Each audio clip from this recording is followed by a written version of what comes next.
Hi friend, this is Vipin. Welcome to Guruji maker. तो friend, आज हम लोग बात करेंगे केबीएस पीआरटी इंटरव्यू के बारे में, जहां पे हम ये समझेंगे कि डेमो टीचिंग दी कैसे जाती है और वहां पे कुछ टिप्स के बारे में। हालांकि ये वीडियो हमें बनाने की कोई ज़रूरत नहीं थी, लेकिन पिछले कुछ टाइम से मतलब 2-3 दिनों में मैंने टेलीग्राम पे एक लिंक दिया था, मतलब लोगों से ये बोला था कि आप अपनी वीडियो को बनाइए और हमारे पास भेजिए। उसमें जो कमियाँ होंगी या जो भी सुधार के चांसेस जो जो हम मैं दे सकता हूँ सुधार, उसको मैं बताऊँगा।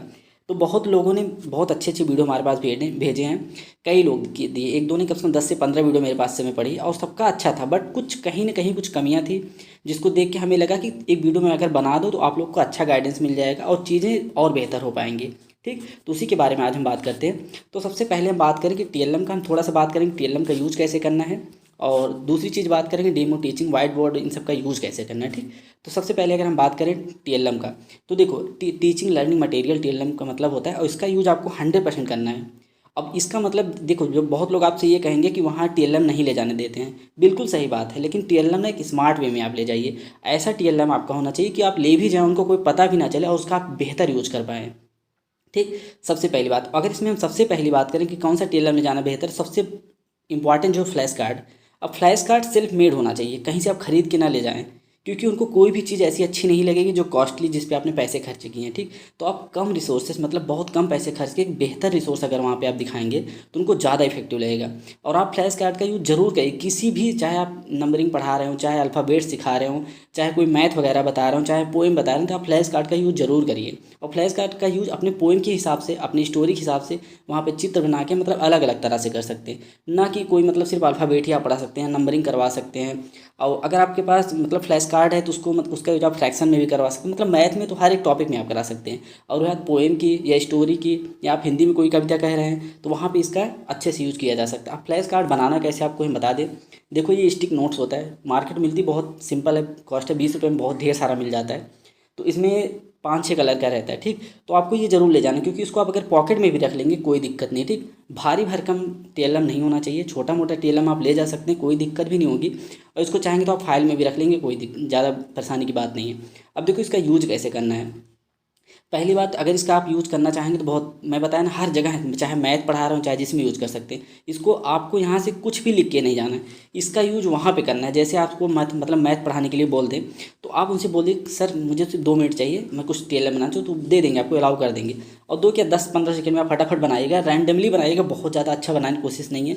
बस उस पर आपको चाहे डायग्राम कोई बनाना हो, या कोई अल्फ़ाबेट लिखना हो, या नंबरिंग करना हो, या फ्रैक्शन का कोई चीज़ समझाना हो, तो वो चीज़ कर सकते हैं। तो इसको आप ज़रूर ले जाइएगा, 100% मान चलिए सब लोग इसको लेके जाना ही है किसी भी हाल में, चाहे वहाँ पे यूज हो या ना हो, ले जाइए। और कोशिश करिए कि हम किसी न किसी मतलब बहाने से इसका यूज कर लेंगे, बहुत इंपॉर्टेंट है, बहुत इफेक्टिव रहता है। और सबसे बड़ी बात, इसमें थोड़ा सा गम लगा रहा है तो आप इसको व्हाइट बोर्ड या ब्लैक बोर्ड या ब्लू बोर्ड जो भी रहेगा आप सब चिपका सकते हैं। ठीक, और बहुत अच्छा इंपैक्ट पड़ेगा एग्जाम में, तो इसको आप जरूर लेके जाइएगा। ये पहली चीज़ हो गई।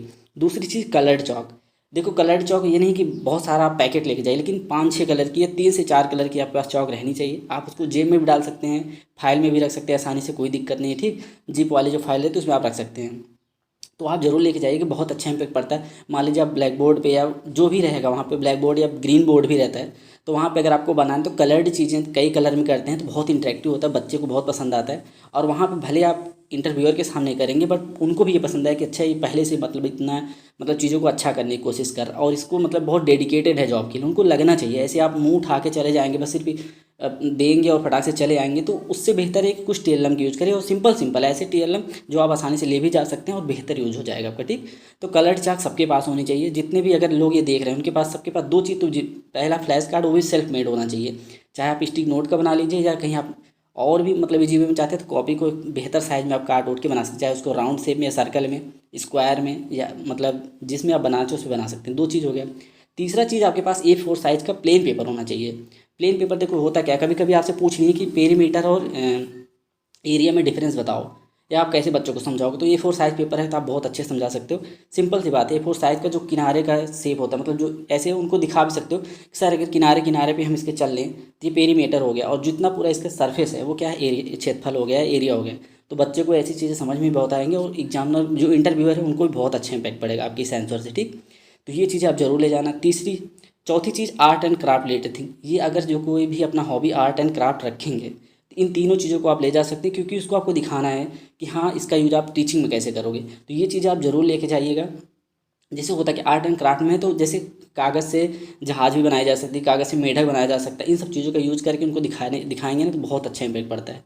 तो आई होप ये चीज़ें क्लियर हो गई। ये चीज़ें ना कंपलसरी मान के चलिए कि इसको आपको लेके जाना ही है और बहुत अच्छा इम्पैक्ट पड़ेगा। ठीक, तो ये हो गया। आई थिंक ये चीज़ें क्लियर हो गई होंगी। बाकी और कोई अगर ले जाना चाह सकता है अपने हिसाब से, सोचा हो बहुत भारी भरकम ना हो, छोटा मोटा, तो आप ले जा सकते। बट ये 3-4 चीज़ें रहना एकदम कंपलसरी, इसको आप जरूर लेके जाइए, बहुत अच्छा इम्पैक्ट पड़ेगा। एग्जामिनर को भी लगेगा, इंटरव्यूअर को भी, हाँ भाई ये कितना मतलब डेडिकेटेड है इस जॉब के लिए, इतनी चीज़ें तैयारी करके है। तो अगर बच्चों को पढ़ाएगा तो और अच्छे से पढ़ाएगा। ठीक, ये हो गया। तो ये स्टिक नोट इसको जरूर ले लीजिएगा। थोड़ा इंटरेक्टिव लगता है, अच्छे शेप में रहेगा, कलर्ड रहते हैं बहुत सारे, इसमें 5-6 कलर का। ठीक, ये हो गया। अब बात करें थोड़ा सा डेमो टीचिंग के बारे में। ये बहुत लोग को सारी चीज़ें पता है, बट मैं थोड़ा सा यहाँ कुछ चीज़ें ऐड करना चाहूँगा। देखो, जैसे आपका जो डेमो होगा, या तो ब्लैक बोर्ड होगा, या तो ग्रीन बोर्ड, या तो वाइट बोर्ड। ठीक, तो आप प्रैक्टिस सिर्फ ग्रीन बोर्ड, ब्लैक बोर्ड या एक चीज़ पे मत करिए, आप दोनों पे करिए। क्योंकि होता क्या है ना, आपका राइटिंग बहुत इफेक्ट पड़ता है। अब देखिए, बहुत अच्छा नहीं, इतना अच्छा नहीं करना कि बहुत अच्छा लगे आपको। राइटिंग बहुत अच्छी होना जरूरी नहीं, जैसी भी राइटिंग है, बट आप प्रैक्टिस दोनों पे करिए। क्योंकि अगर थोड़ी राइटिंग आपकी ख़राब है और सिर्फ आप वाइट बोर्ड पे किए तो अच्छी रहती, ब्लैक बोर्ड या ग्रीन बोर्ड पे थोड़ा सा अलग हो जाता है। तो प्रैक्टिस दोनों पे आप कर लीजिएगा। ठीक, तो प्रैक्टिस 100% मान के लिए सबको करना है, चौक से भी करना है, मार्कर से भी करना है। ठीक, क्योंकि राइटिंग बहुत इंपॉर्टेंट है। आप जैसे अगर सिर्फ मार्कर से किए रहेंगे, अगर ग्रीन बोर्ड या ब्लैक बोर्ड आपको मिल गया तो राइटिंग थोड़ा ख़राब हो जाती है। तो ठीक, उसका जरूर ध्यान देना। दूसरी चीज़ मैं ये यहाँ पे ऐड करूँगा, जैसे जब आप हिंदी में कोई चीज़ पढ़ाने जा रहे हैं, जैसे मान लो पोएम, कविता पढ़ाने जा रहे हैं, स्टोरी या कहानी बताने जा रहे हैं, तो जो आपका वाइट बोर्ड है ना, या ब्लैक बोर्ड, या जो भी ग्रीन बोर्ड रहे उस पर सारी चीज़ें हिंदी में होनी चाहिए। मैं मतलब बहुत सारे वीडियो आए थे, उसमें बच्चे ही गलती किए थे कि सब कुछ हिंदी में, लेकिन वहाँ पे टॉपिक लिख दिए, ठीक, सब्जेक्ट लिख दिए। ये सब चीज़ें नहीं करना है आपको। अगर आप हिंदी में देने जा रहे हैं तो पूरा सब कुछ रहना चाहिए। लेफ्ट साइड में आपका, जैसे ये वाइट बोर्ड है, ठीक, तो लेफ्ट साइड जो यहाँ पे है, यहाँ पे आपका यहाँ पे दिनांक होना चाहिए हिंदी में और कक्षा होनी चाहिए। उसके बाद यहाँ पे आपका विषय होना चाहिए, विषय के नीचे प्रकरण होता है। ठीक, उसके बाद यहाँ पे टोटल स्टूडेंट, मतलब कुल छात्र, अनुपस्थित छात्र, उपस्थित छात्र, ये इतना चीज़ें बहुत ज़रूरी है। ठीक, और यहाँ पे अगर एक चीज़ ऐड करना चाहें एग्जामिनर के लिए, तो आप यहाँ पे टीएलओ लग सकते हैं। ठीक, टीएलओ इसका मतलब होता है टीचिंग लर्निंग आउटकम। जो आप पढ़ाने जा रहे हैं उससे बच्चों को क्या निकल के आएगा। ठीक, अगर ये पहले लिख देंगे तो एग्जामिनर को, इंटरव्यू को समझ में आ जाएगा कि हाँ ये पढ़ाना क्या चाह रहे हैं और लास्ट में आउटकम क्या आएगा। तो उस आउटकम तक आपको उनको ले जाना है। अगर वो चीज़ आप ला दिए तो आपका, मैं बता रहा हूँ, गारंटी बताऊँ, 30 आपको डेमो मिलेगा। ठीक, तो ये चीज़ अगर लिख रहे हैं तो बस आपको इतना ध्यान होना चाहिए कि टेलो लिख सकते हैं आप, लेकिन टेलो लिखने का मतलब सिर्फ इतना है कि आप जो भी कर रहे हैं लास्ट तक उसको ले जाके पहुँचाइए कि हाँ हर बच्चे को चीज़, हर नहीं तो 4 लोग वहाँ बैठे रहेंगे, 4 से 5 लोग, उनको समझ में आ जाना चाहिए। ठीक, तो ये अब लिख सकते हैं। जैसे मान लो आपको नंबर पढ़ाना है तो यहाँ पे आप लिख सकते हैं टू लर्न द नंबर। ठीक, टोटल मतलब इसका मेन मतलब यही होता है टीएलओ का। आपको ये चीज़ लिखना है, ज़रूर लिखिएगा, बहुत अच्छा इम्पैक्ट पड़ेगा। और इसको आप इंग्लिश में लिख सकते हैं, कोई दिक्कत नहीं है। ठीक, हिंदी के में भी आप इसको टीएलओ, क्योंकि ये सिर्फ और सिर्फ एग्जामिनर के लिए, ये इंटरव्यूअर के लिए है। अब बच्चों के लिए ये चीज़ नहीं करोगे। ठीक, तो ये हो गया, ये तो हिंदी के लिए हो गया। यही सेम चीज़ इंग्लिश में आपको भी करना है। ठीक, अगर इंग्लिश वाले जो हैं उनका यहाँ पे मतलब डेट होना चाहिए, यहाँ पे क्लास होना चाहिए, पीरियड लिखना चाहिए, वो भी लिख सकते हैं। सब्जेक्ट यहाँ पे हो गया, यहाँ पे हो गया टॉपिक, और यहाँ पे total student, present student, absent student, इतना चीज़ करना है। और यहाँ पे आपको टीएलओ जरूर लिखना है। ठीक, टीएलओ लिखने से एक अलग अलग इम्पैक्ट पड़ता है। ठीक है, बहुत कुछ भी आप पढ़ा रहे हैं, जैसे मान लो एडिशन पढ़ाना है तो to learn the sum, to learn how to calculate the sum, ये चीज़ लिखना है आपको। बहुत 2-3 चीज़ टेल लो, आप देख लीजिए तो समझ में आ जाएगा कैसे क्या। ठीक, जैसे मान लो आप उनको पोएम या पोएम रिसाइट कराएंगे, टू लर्न द पोएम, ठीक, टू रिसाइट द पोएम, ये चीज़ें आप लिख सकते हैं। तो उनको समझ में आएगा कि हाँ आप करना क्या चाह रहे हैं। उसके बाद वो आपसे और कंसंट्रेटेड वे में सारी चीज़ समझेंगे। तो जो आप समझाना चाहेंगे, कोई भी अपना एग्जाम्पल देंगे तो उनको तुरंत समझ में, अच्छा इस चीज़ से रिलेट कर रहा है, तो बहुत अच्छी बात होगी। ठीक, तो आई होप ये चीज़ कर लेंगे आप। और दूसरी एक चीज़ और है, जैसे मान लीजिए कुछ लोग मतलब हमारे जो भेजे थे स्टूडेंट, उसमें गलती क्या कर रहे थे कि जैसे पढ़ा रहे हैं, ये मतलब बीचों बीच है तो यहीं पे खड़े हो जा रहे थे। तो ये कोशिश करना है कि आपको मतलब एक साइड में रहना है, चाहे इस साइड रह सकते हैं या इस साइड, बीचों बीच आपके नहीं, जहाँ पे आपने कुछ लिखा हो या फिगर वगैरह बनाया हो तो वहाँ पे आपको उसके सामने नहीं रहना है, ताकि बच्चों को घूम के या खड़े होकर या तिक्खा होकर ना दे, सीधा सीधा देख सके आपको, पहली चीज़। ठीक, तो कोशिश आपको करना है किनारे में रहने की। दूसरी चीज़, अगर आपको बड़ा कुछ लिखना हो या छापना हो तो जैसे ये वाइट बोर्ड है, इतना इतना बड़ा वाइट बोर्ड है, ठीक है, वाइट बोर्ड या ब्लू बोर्ड जो भी है, तो इसको आप ऐसे एज्यूम कर लीजिए कि हाफ है इसका, जरूरी नहीं कि लाइन खींचे, आप बना लीजिएगा ऐसे। अगर आप राइट हैंड से हैं तो पहले इधर से लिखना शुरू करिए, इधर लिखिए, छापिए और यहाँ खड़े रहिए, तो आपको बहुत आसानी हो जाएगी, ये हो जाएगा। उसके बाद अगर मान लीजिए आप कुछ चीज़ें बच रही तब आप इधर लिखिए, जिससे एग्जामिनर को भी, इंटरव्यू के समझ में आ जाएगा कि वाइट बोर्ड या ब्लू बोर्ड का, ब्लैक ग्रीन बोर्ड या ब्लैक बोर्ड जो भी है उसका कितना बेहतर यूज कर रहा है। पहले क्या किया, इधर आपने बना दिया तो आपको हटना नहीं पड़ा, अपना आप यहाँ पर खड़े होकर सारी चीज़ समझा सकते हैं यहाँ से, ठीक है। और बच्चे को समझ में भी आ जाएगा और उसको मतलब उठना बैठना कुछ भी करना नहीं पड़ेगा, सारी चीज़ें क्लियर रहेंगी। और दूसरी सबसे बड़ी चीज़ क्या होगी, जैसे यहाँ खत्म हो तो आप इधर आ जाए तो फिर आप यहाँ से खड़े होकर चीज़ें बता सकते हैं, ठीक। तो आई होप ये वाइट बोर्ड या जो भी आपको मिलेगा उसका बेहतर यूज़ कैसे करना आप ये चीज़ें समझ गए होंगे। सब लोग कोशिश करिएगा कि चीज़ें ऐसी हों। और बस मेरा एक सजेशन था, अगर आप लोग को सही लगे ज़रूर अडॉप्ट करिएगा, लेकिन उससे पहले अगर मैं बात करूं तो आप ये चीज़ TLM का यूज़ ज़रूर करिएगा। सेल्फ मेड होना चाहिए, कलर चार्ट हर एक स्टूडेंट के पास होना चाहिए।